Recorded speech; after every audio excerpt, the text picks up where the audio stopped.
Andrés, gracias por venir. No, gracias por la invitación, un gusto por la charla. Contame un poco qué es el planeamiento urbano. Bueno, muy largo, vamos a tratar de acotarlo y ubicarlo en el tiempo. Y el planeamiento como disciplina moderna en realidad implicaría transformar la realidad, para mejor la realidad diaria. Nace como disciplina a partir de la Revolución Industrial. Es decir, a partir de la Revolución Industrial se genera todo un proceso de cambios que más o menos los conocemos, y básicamente es que las ciudades empiezan a poblarse y con grandes desarreglos, y en Inglaterra particularmente se va gestando lo que hoy conocemos como el planeamiento, que eso está continuamente en cambio y evolucionando, pero eso nace con la Revolución Industrial a partir del 1900 y a partir de los medios de transporte, a partir de que nuestra vida empieza a ser más rápida. Entonces, el planeamiento pasa a ser una herramienta, una disciplina que trata de atemperar esos grandes cambios y ir adaptando esa realidad que es tan cambiante, para que tengamos una vida mejor.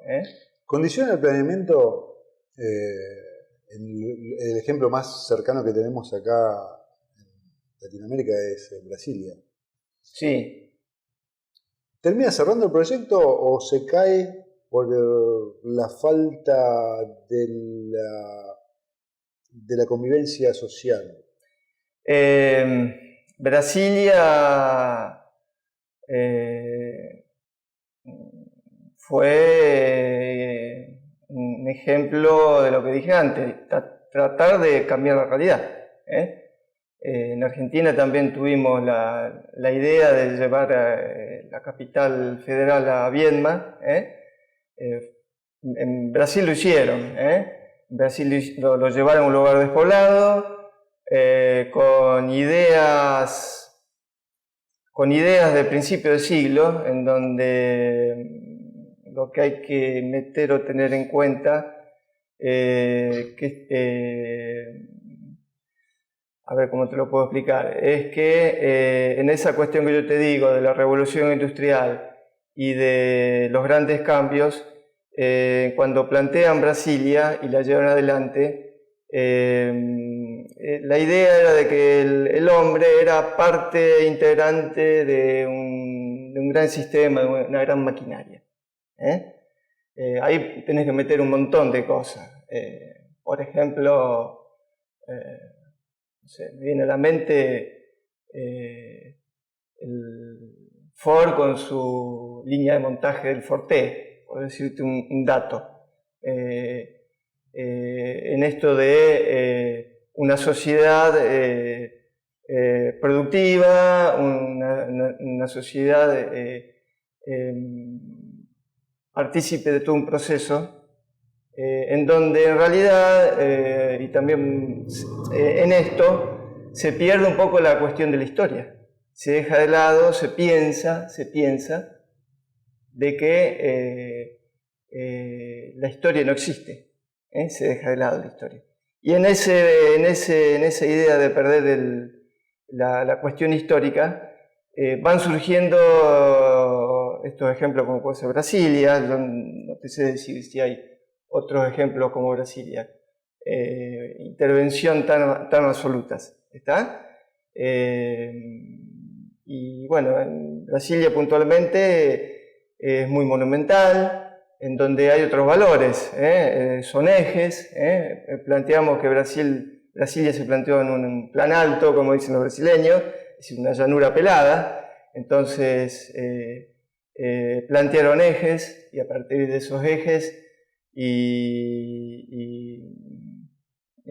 se pierde la escala humana. En Brasilia tenemos cosas hermosas, inmediatamente la Catedral de Brasilia, obra perfecta de Niemeyer, pero se pierde la escala humana, se pierde la esquina, se pierde el banco de la plaza, se pierde el lugar del encuentro. Por eso esas ideas que pretendían transformar la realidad, que en realidad en cierta manera lo logran, también van perdiendo fuerza por esto que te digo. ¿Cómo ves? Bueno, viviste toda la gestación del famoso plan estratégico de Sunchales. Sí. Yo tengo una imagen muy lejos de lo que es la planificación y más historia, pero creo que Sunchales ha crecido en forma monumental de mano de las empresas y no de mano de una planificación, estrategia por parte del gobierno. ¿Por qué se cae el plan estratégico acá? Acá hay que ir más a cuestiones de fondo. Argentina es un país que no tiene tradición en planeamiento, a partir de que tiene una densidad baja, es decir, no hay población. Es decir, entre 40 y 50 millones de habitantes que podemos llegar a tener en Argentina con la superficie, no hay problemas todavía. No existen los problemas. Nosotros cuando cruzamos al país, nuestro vecino Brasil, ahí nos damos cuenta la cantidad de gente que hay, la cantidad de autos. Es decir, particularmente por eso. En realidad, Argentina todavía no tiene grandes problemas de planeamiento a partir de la falta de densidad. Pero no implica que se podría hacer planeamiento, se debería hacer planeamiento. De última, o sea, algo tonto, digamos. O sea, vas al centro en el auto y no podés estacionar porque no claro, bueno, es decir, está llevado esta idea que te digo de Argentina con no grandes problemas de planeamiento, no implica que Sunchales, nuestra realidad, haya en los últimos 15, 20 años crecido en superficie, en hectáreas exponencialmente, y las gestiones de gobierno no están preparadas para generar planeamiento, no tienen como objetivo el planeamiento, aunque se hayan hecho planes estratégicos, pero en la realidad diaria las gestiones son gestiones que salen a solucionar el problema diario, el problema puntual del pedido del vecino. Pero para entender esto hay que saber de que el planeamiento, para poder hacer planeamiento hay que valorar 3 variables. Las variables son el espacio, es decir, el lugar, el espacio, el tiempo y la calidad, la cantidad. Es decir, vos puntualmente, un problema puntual lo podés abordar desde la valoración de esos 3 temas, ¿está? Para poder generar un programa y poder intervenir o ir puntualmente a tapar el agujero. Eso es lo que usualmente ocurre en nuestras gestiones, independientemente de que las empresas, puntualmente estimo que vos te referías a Sanco Seguro, están interviniendo fuerte, tomando decisiones que seguramente podrán resolver algunas cosas y seguramente generarán otros problemas, porque llevar los ductos hasta la nueva urbanización va a implicar un trabajo de gestión muy fuerte, un trabajo mancomunado no solamente de la empresa.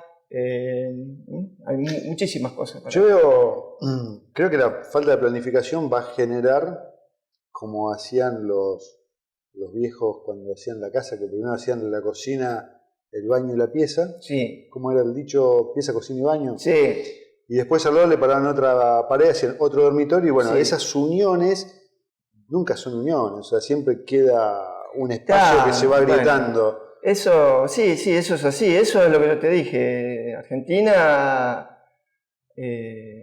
carece de esa cultura, de esa, bueno, de esa forma de encarar las cosas.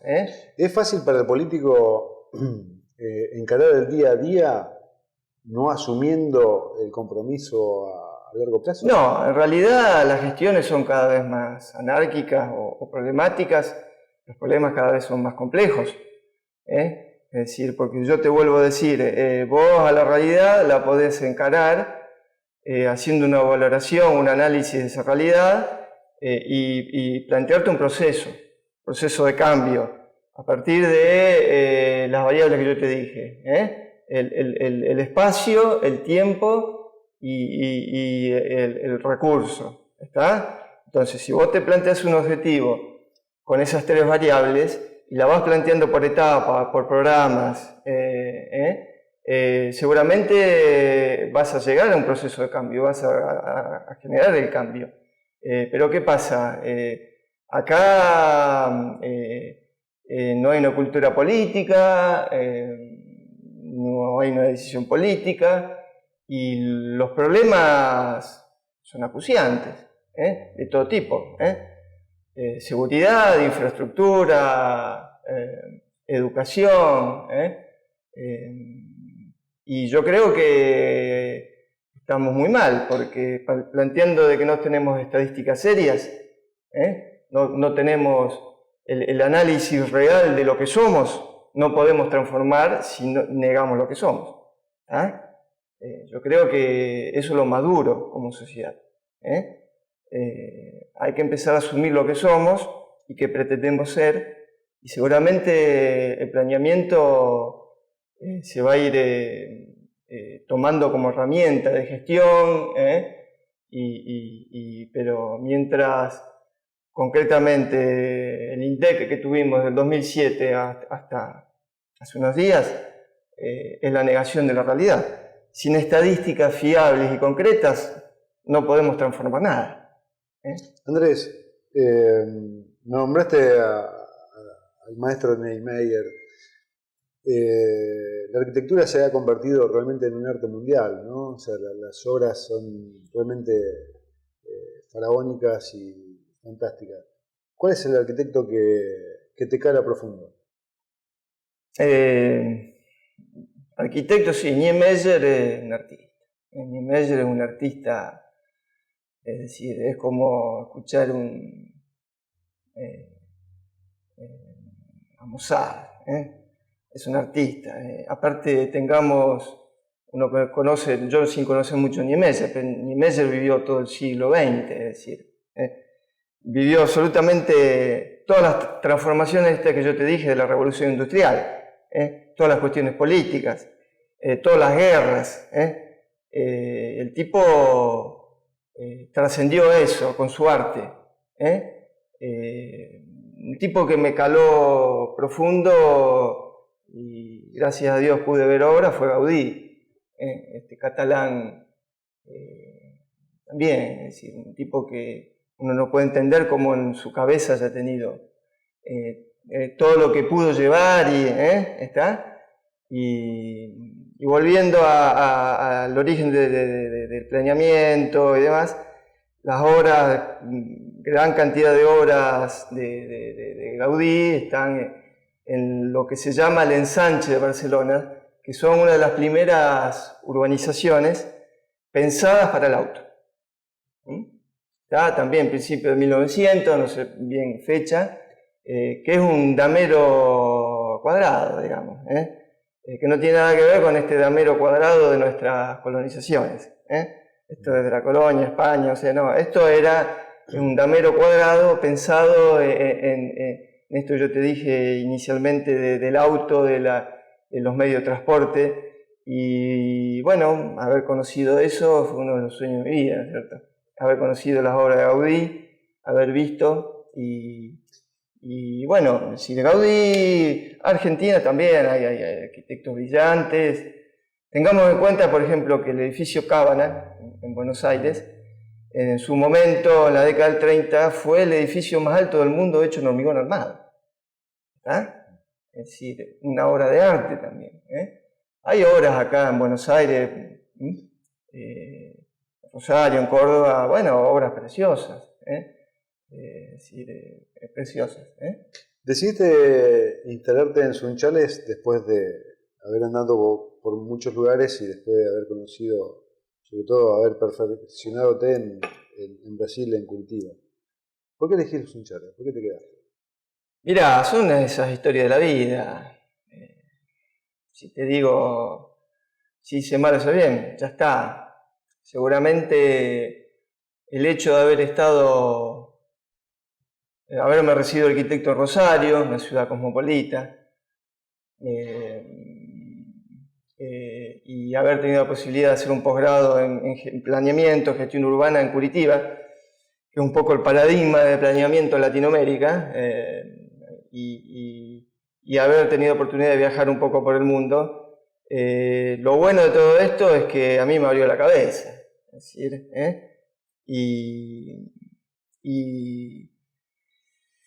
y bueno, volví a Sunchales por los afectos, porque muchos amigos estaban volviendo y nos volvimos a reencontrar y había necesidad de empezar a hacer cosas y las pude empezar a hacer. Y bueno, y es la vida. Uno se casa, forma la familia. No sé, eso no sé por qué voy a Sunchales. Si hubiera tenido un objetivo intenté abrir puertas, estuve en Buenos Aires, me había contactado con Mendoza, que en Argentina es uno de los únicos lugares que históricamente se hizo planeamiento. Intenté en el inicio del primer gobierno de Wiener como intendente de Rosario con mi chapa de planeamiento Curitiba, pero no se dio y bueno, empecé en Sunchales.